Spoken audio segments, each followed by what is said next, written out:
अब वो उनके मफादात के ख़िलाफ़ काम हो रहा है। चीन ने जो उनके साथ माहिदा किया, जो कुछ 8 साल के अंदर माहिदा मुकम्मल हुआ, वो काम जो बाइडेन कहते हैं इस माहिदे को ख़त्म करो। तो वो जुज़बुज़ हैं, लेकिन उनका हुक्म मानना पड़ेगा उनको। यूरोपियन यूनियन के लोगों को इतने ज़्यादा वो लोग उनके मोहताज हैं।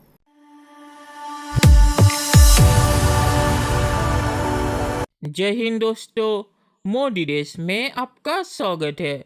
दोस्तों, आज पाक मीडिया भारतीय कश्मीर में जो सेपरेटिस्ट लीडर मारे गए हैं उनके बारे में बात कर रहा है। इसके अलावा भी पाक मीडिया बात कर रहा है कैसे ईयू ने चीनी इन्वेस्टमेंट को सस्पेंड कर दिया है यूरोपियन यूनियन में।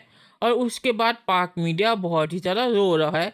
पाक मीडिया कह रहा है कि ईयू तो भारत और अमेरिका के कहने पे चलता है और इसीलिए ईयू कश्मीर पर पाकिस्तान का साथ नहीं देता। और अभी अमेरिका के कहने पर उन्होंने चीनी इन्वेस्टमेंट पर भी पाबंदी लगा दी है।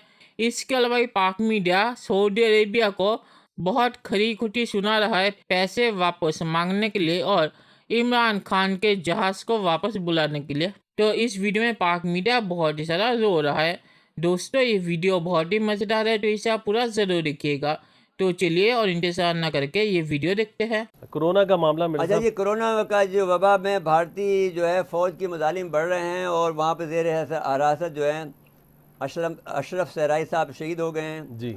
उनकी उम्र 80 साल के करीब थी और मकबूजा आबादी में भारत के हाथों। तो ये सब तो अक़वाम मुत्तहिदा को नोटिस लेना चाहिए ना। अक़वाम मुत्तहिदा आप समझ लें ये कम्प्लीटली पॉलिटिकल और इकनॉमिकल है। आप जब तक कि आपकी पॉलिटिकल आपकी इकनॉमी मजबूत नहीं होगी, आप कोई पोजीशन जो लेते हैं वो बहुत गनीमत है। आप यकीन मान लें कि यूरोपीय यूनियन आपसे ज़्यादा गुलाम है, माड़ी है जी। वो इससे ज़्यादा हालत ख़राब है उसकी। जो हमारी तो हम तो फिर भी उनका मुकाबला कर लेते हैं। तो यूरोपीय यूनियन तो उनकी ग़ुलाम है, ग़ुलाम। अब वो उनके मफादात के ख़िलाफ़ काम हो रहा है। चीन ने जो उनके साथ माहिदा किया, जो कुछ 8 साल के अंदर माहिदा मुकम्मल हुआ, वो काम जो बाइडेन कहते हैं इस माहिदे को ख़त्म करो। तो वो जुज़बुज़ हैं, लेकिन उनका हुक्म मानना पड़ेगा उनको। यूरोपियन यूनियन के लोगों को इतने ज़्यादा वो लोग उनके मोहताज हैं। अब ये है कि जो हरकतें कर रहा है जो बाइडेन, वो अपने आप को फिर सुपर पावर बनाने के चक्कर में है। लेकिन ये अब वो पोजीशन उसकी है नहीं जिसमें आप खामखा कागजी शेर बनना चाहते हैं। अगर आप करेंगे तो आप भी मारे जाएंगे। ये तो बात नहीं हो सकती। मेरे साहब, एक खबर और आई है और बड़ी खबर है कि जो यूरेनियम की चोरी हुई इंडिया में जी 7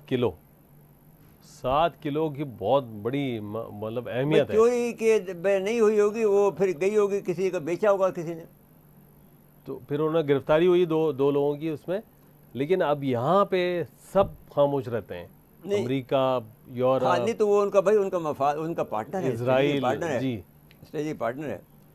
अब 9 करोड़ कहाँ गई है? अब हमें समझ में यही आता है कि यूएई गई होगी। अच्छा, खतरा ये सऊदी अरब गई होगी। खतरा ये है कि दहशतगर्दी का फिर कोई वाक़या करवा देंगे पुलवामा की तरह और मलबा डाल देंगे। वो करवाएंगे, वो तो उसको लाजमी है, क्योंकि उनको अपने आप को कैसे बचाएंगे। जब अब अरुण दत्ती राय ने जब ये बात कही है, तो अब इसके बाद में दूसरे लोग भी बोलेंगे, क्योंकि तो ये भी जो बिल्कुल ही जो है कमज़ोर आदमी है ना। ये जो आपका गांधी फैमिली का जो चश्मा चिराग है राहुल, तो हाँ, राहुल जो है वो बताइए इसके तरह मुतालबे भी नहीं कर पाता है डर के मारे जी। उसे कह कर स्टेप डाउन। कोई हुकूमत ही नहीं है वहाँ पर इस वक्त इंडिया में। नहीं, वो जो उनके यहाँ जो भी अपोजिशन है, वो सूबे जो है ना, वहाँ 2-4 हुकूमत अगर किसी और की है 2-4 जगह, तो वो लोग मुखालफत करते हैं मोदी की, बाकी खामोश हैं। मोदी को तो कोई नुकसान नहीं हो रहा ना। मोदी की बला से इतने आदमी मरते रहे, आदमी मरते रहे, एहतजाज करते रहे किसान, तो क्या हो गया? कुछ भी नहीं हो सका। हाँ, कुछ भी नहीं हो सकता जी। अब चलें, अब ये जो अमेरिका का जो सऊदी अरब के ज़रिए से कोई ख़ास पैगाम आने को है। अब ये पहले हमें ये बात तय थी कि अमेरिका हमसे डायरेक्ट डील करता था। अब वो सऊदी अरब के ज़रिए से हमें डील करता है और कभी हमें धमकियाँ देता है, कभी जहाज़ में हमारी उसकी वज़ीर-ए-आज़म की तौहीन करता है, कभी उनसे हमारे चीफ ऑफ आर्मी साहब से नहीं मिलता है। तो वो तो हमने बदले ले लिए हैं कि उनको जो है 10 दिन तक उनको रोके रखा है। लेकिन अब सवाल ये है कि जो अब बुलाया है तो अब खुशामद का सिलसिला शुरू हो गया। तो मैं समझता हूँ कि ये अमेरिका की चाल है ये, और ये MBS को जो है छुट भैया को जो है पीछे लगाया हुआ हमारे। जी फरमाएं, आप क्या कहते हैं? देखिए जी, इसको देखने के 2 तरीके हैं। पहली बात ये है कि MBS जब यहाँ आए थे, बड़ा एक अच्छी इब्तिदा हुई थी प्राइम मिनिस्टर इमरान और MBS के दरमियान, और उस वक्त उन्होंने हमें $3 बिलियन भी दिए और 3 साल के लिए डेफर्ड पेमेंट बात की और हमारे कुछ कैदी भी वहां से उन्होंने रिलीज कर दिए। तो एक बहुत अच्छी इब्तिदा थी। लेकिन ट्रंप की गवर्नमेंट के जाने के बाद जब ये नई हुकूमत आई है और उन्होंने एमपीएस से भी डील करना बंद कर दिया, तो उसके दरमियान इजरायली रिकग्निशन के वक्त हमारे ऊपर कुछ दबाव आया जिसको हमने रेजिस्ट किया, और उसके नतीजे में हमें एक तो हमसे वो जो दिया गया लोन था वो वापस मांग लिया गया। बड़ी बदतमीजी की बात है, कभी तारीख में ऐसा नहीं हुआ कि सऊदी अरब के लोगों ने हमारे साथ ऐसा किया हो। देखिए, मैं यही बात कर रहा हूँ ना कि नौजवान की आदत है, तो उनका एक रिस्पांस बड़ा इमीडिएट आया, लेकिन हमने वो रकम वापस कर दी किसी दूसरे मुल्क से लेकर। अब जब एमपीएस को बाइडेन एडमिनिस्ट्रेशन की तरफ से उनसे बातचीत का रास्ता मुनक़ते करके उन्होंने किंग सलमान से बातचीत करने की इब्तिदा की है और एमपीएस को थोड़ा स्टेप बैक किया है, उसको पोजीशन 2 पे वो लाए हैं। मेरे साहब, एक बात मैं आपसे करूं कि एमबीएस बहुत एक जो ऐसे मिजाज का आदमी है जो अनस्टेबल है। वो एक ऐसा डूबता हुआ आदमी है जो हाथ पैर मार रहा हो, जिसको तैरना नहीं आता हो, इस तरह की हरकतें कर रहा है। कभी इधर भागता है, कभी इधर भागता है। अब तुर्की से कहता था कि तुर्की का तुगरल जो है वो न चलाओ ड्रामा। अब जो है खुद तुर्की से बादशाह बात कर रहा है उससे कि क्या अमेरिका सऊदी अरब के जरिए हमारे ऊपर दबाव डालना चाहता है। जो अभी वो अफगानिस्तान से निकलने के बाद जो अमेरिका की जरूरत है और जो हालात पैदा हो रहे हैं, अगर वो हम पर दबाव डालते हैं और हमसे अपनी जो क्विक रेस्पॉन्स फोर्स है, जो स्ट्रेटेजिक रेस्पॉन्स फोर्स वो रखना चाहते हैं, अगर उसके लिए वो हमसे बेसेस और कोई ऐसी ताउन चाहते हैं एयर स्पेस के इस्तेमाल का, और हमारी हुकूमत ने अगर ये ताउन कर दिया किसी भी दबाव की वजह से, तो ये पाकिस्तान के मफाद में हरगिज नहीं होगा। तो आप बिल्कुल दुरुस्त है। मैं इसी शक में मुब्तला हूँ कि वो एमबीएस के जरिए से, क्योंकि वो बहुत नैरो माइंडेड है, वो उसके जरिए से हम पे दबाव डालना चाहते हैं। तो वो अभी उसको आगे बढ़ाया उन्होंने, और वो जानते हैं कि पाकिस्तान इस वक्त जो है वो जो एक आज़ाद पॉलिसी पे चल पड़ा है और अब चीन से और रूस से जुड़ गया है। आप देखते हैं ये गेम आगे किस तरह चलती है। चलिए दोस्तों, इस वीडियो में बात करते हैं। तो पाक मीडिया ने जो सेपरेटिस्ट लीडर मारे गए कोरोना की वजह से, उसकी जिम्मेदारी भी भारतीय आर्मी पर डाल दी। कोरोना क्या भारतीय आर्मी ने फैलाया है? ना ही कोरोना भारतीय आर्मी की वजह से वहाँ पे है। कोरोना कहाँ से आया है? उस देश का नाम पाकिस्तान नहीं ले सकता, क्योंकि आपको पता है कि पाकिस्तान उस देश के आगे बिक चुका है। और अगर उस देश का नाम पाक मीडिया ने लिया तो पाकिस्तानी सरकार उनके साथ क्या करेगी, ये मुझे आपको बताने की ज़रूरत नहीं है। तो इसीलिए उस देश का नाम तो पाक मीडिया कभी नहीं लेगा जिस देश से कोरोना आया है। और आप देखेंगे कोरोना की बात करते हुए भी वो फिर से कश्मीर पर चले गए हैं। वो जिस भी देश में जाते हैं वहाँ पे कश्मीर की बात करते हैं। इसीलिए इमरान खान को कोई नहीं बुलाता, क्योंकि वो जानते हैं कि आने के बाद ही इमरान खान कश्मीर का रोना शुरू कर देगा। तो इसीलिए पाक मीडिया हर चीज़ में कश्मीर को घुसा देता है। और जो लीडर मारे गए हैं सेपरेटिस्ट, उनके बारे में मैं कुछ नहीं बोलूँगा, क्योंकि वो कोरोना से मारे गए, तो ये अच्छा नहीं लगता मैं उनके बारे में कुछ कहूँ। तो इसे यहाँ पर ही छोड़ते हैं।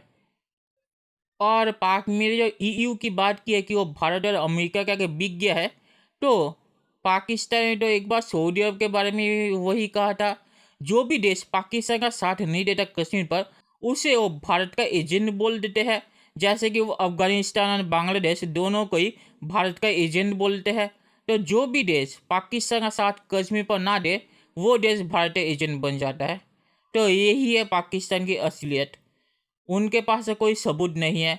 उनका विदेश मंत्री टीवी में बैठ के भारत के बारे में बिना किसी सबूत के आरोप लगाता है, और ये पाक मीडिया जो भी कश्मीर पर पाकिस्तान का साथ नहीं देता उसे भारतीय एजेंट बोल देते हैं। तो इसके बारे में मैं और क्या कहूँ। और ईयू ने चीनी इन्वेस्टमेंट क्यों बंद की है यूरोपियन यूनियन में, ये आपको पता ही होगा, तो इसके डिटेल में मैं नहीं जाऊँगा। और इसके पीछे क्या अमेरिका का दबाव था, ये हो सकता है, मैं इसे इनकार नहीं करता। पर चीनी इन्वेस्टमेंट अगर कहीं भी जाए तो चीन उसके बदले में क्या करता है, ये भी मुझे आपको बताने की ज़रूरत नहीं है। श्रीलंका से ही आप पूछ सकते हैं कि चीनी इन्वेस्टमेंट के बदले श्रीलंका को कितनी कीमत चुकानी पड़ी। तो यूरोपियन यूनियन ने चीनी इन्वेस्टमेंट को सस्पेंड करके अच्छा ही काम किया है। इसके पीछे अगर किसी का भी दबाव हो तो मुझे फ़र्क नहीं पड़ता, क्योंकि चीन का प्रभाव यूरोपियन यूनियन में जितना कम हो उतना ही भारत के लिए और दुनिया के लिए अच्छा है। और पाक मीडिया जो कह रहा है कि सऊदी अरब पाकिस्तान के सामने झुक गया है, तो इसका कोई सबूत है या पाक मीडिया जैसे भारत और कश्मीर के बारे में जो मुंह में आए बोल देता है, वैसे ही सऊदी अरब के बारे में अब वो जो भी मुंह में आए बोल देते हैं। तो सऊदी अरब पाकिस्तान के सामने कभी नहीं झुकेगा, ये सिर्फ पाकिस्तान का प्रोपेगेंडा है। और पाकिस्तान जो कहता है एमबीएस ने तो हमारे साथ ये किया वो किया, तो एमबीएस ने पाकिस्तान के साथ वो सब कुछ जो उन्होंने पैसे वापस मांगे थे और इमरान खान का जहाज़ वापस बुला लिया था, वो एमबीएस ने बिना किसी वजह के नहीं किया। पाकिस्तानी विदेश मंत्री ने सऊदी अरेबिया के बारे में क्या कहा था टीवी पे, ये आपको याद ही होगा। तो उसी वजह से एमबीएस ने ये हरकत की है। तो पाकिस्तान अगर अपनी हरकतों पर काबू रखे तो एमबीएस को भी पाकिस्तान के खिलाफ कोई कदम उठाने की ज़रूरत नहीं पड़ेगी। और आखिर में मैं ये कहूँगा कि सऊदी अरब जब से कश्मीर पर पाकिस्तान का साथ नहीं दे रहा, तब से पाकिस्तान भी सऊदी अरब के खिलाफ हो गया है। तो इससे पता चलता है कि कश्मीर पर अगर कोई भी देश पाकिस्तान का साथ नहीं देगा तो पाकिस्तान उसे भारत एजेंट बोलेगा या उसके खिलाफ ऐसी बातें करना शुरू कर देगा। तो चलिए देखते हैं कि फ्यूचर में क्या होता है। दोस्तों, ये वीडियो देखने के लिए बहुत बहुत शुक्रिया और हमारे चैनल को सब्सक्राइब करना मत भूलिएगा। Thank you very much.